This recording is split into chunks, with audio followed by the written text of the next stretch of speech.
السلام عليكم ورحمة الله وبركاته. اللهم صل وسلم على سيدنا محمد وعلى أهله وصحبه أجمعين. ازيكم يا حبايب قلب؟ عاملين ايه؟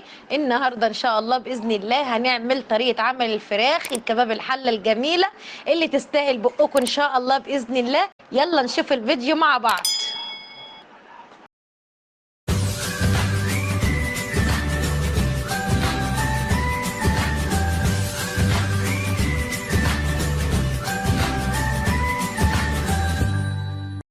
السلام عليكم ورحمة الله وبركاته. اللهم صل وسلم على سيدنا محمد وعلى أهله وصحبه أجمعين. أشهد الله إنه أحبكم في الله. النهاردة يا حبايب قلبي هنعمل الفراخ الكباب الحلة ما شاء الله بطعم وخطوات بسيطة جدا، واحدة واحدة معاكم عشان البنات العسل اللي لسه بيتعلموا. متشكرة جدا وجزاكم الله خيرا على التعليقات الحلوة الجميلة اللي انتوا بتكتبوها لي. ربنا يبارك في عمركم يا رب ويعود عليكم الايام بخير. كل عام وانتم بخير. النهارده ان شاء الله العشر الاوائل من ذي الحجه، فضل هذه الايام طبعا ان شاء الله باذن الله طبعا كلكم عارفينها. وربنا يبارك في عمركم يا رب، يعيد عليكم الاعياد اعواما واعواما بالصحه والستر والسعاده ان شاء الله باذن الله.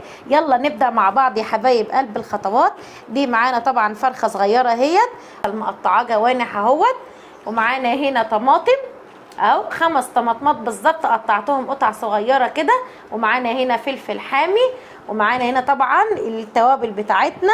معانا هنا فلفل اسمر، كركم، قرفه، جنزبيل، كاري، ورق لوري. طبعا ان شاء الله باذن الله طبعا الخطوات دي هتبقى سهله وبسيطه على قلبكم ان شاء الله باذن الله. يلا يا حبايب قلبي نشوف الخطوات مع بعض. هنا يا حبايب قلبي حطيت معلقتين زيت على معلقتين سمنه كده يا حبايب قلبي. رصيت الفراخ اهوت في السمنه والزيت اللي احنا حطيناهم، مش هنحط معاهم اي حاجه خالص الا لما الفراخ تتحمر من تحت ونقلبها. اهم شيء اوعوا تقلبوا الفراخ وهي لسه حاطينها كده، هتتهري منكم ولا كأنكم عملتوا اي حاجه خالص وهتبوظ مننا. هنا يا حبايب قلبي الفراخ اتحمرت اهي وقلبتها وسبتها برده 5 عقبال ما تتحمر من تحت عشان ما اطولش الفيديو عليكم. هنزل عليها بقى دلوقتي بالبصل. اللهم صل وسلم على سيدنا محمد. ده كيلو بصل، ده انا حاطه كيلو بصل. كميه البصل اللي انتوا حابين تحطوها براحتكم. طبعا هنحط التوابل مع بعضينا. احنا قلنا فلفل اسمر، معانا كاري وجنزبيل وقرفه وكركم وورق لوري. بسم الله الرحمن الرحيم. هنحط بقى حاجه جميله دلوقتي تكرمل معانا البصل. بسم الله ما شاء الله. معلقه سكر اهيت،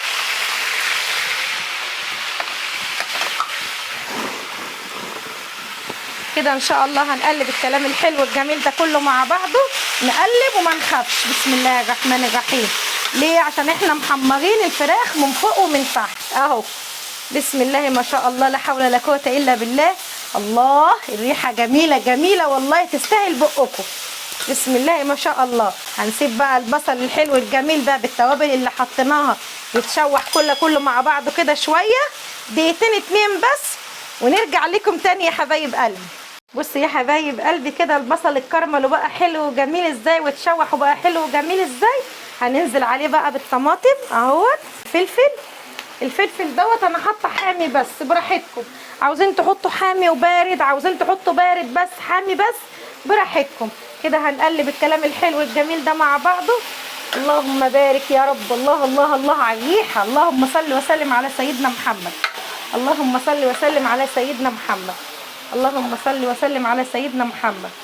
اللهم صل وسلم على سيدنا محمد. بسم الله ما شاء الله، لا حول ولا قوة إلا بالله العلي العظيم.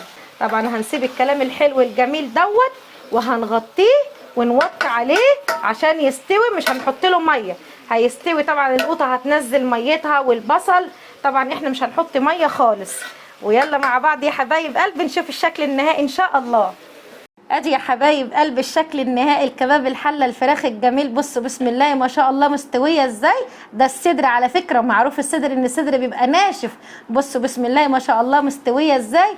اللهم بارك يا رب. الله اكبر. وادي الرز الابيض الجميل المفلفل، عملنا شويه رز ابيض جنبها. بسم الله ما شاء الله. اللهم بارك. يستاهلوا بقكم. ما تنسوش بقى اللايك والشير وتعليقاتكم الحلوه الجميله اللي بتخليني اتشجع كمان وكمان. وان شاء الله الله باذن الله ربنا يجعل هذه الايام ايام مباركه عليكم يا رب،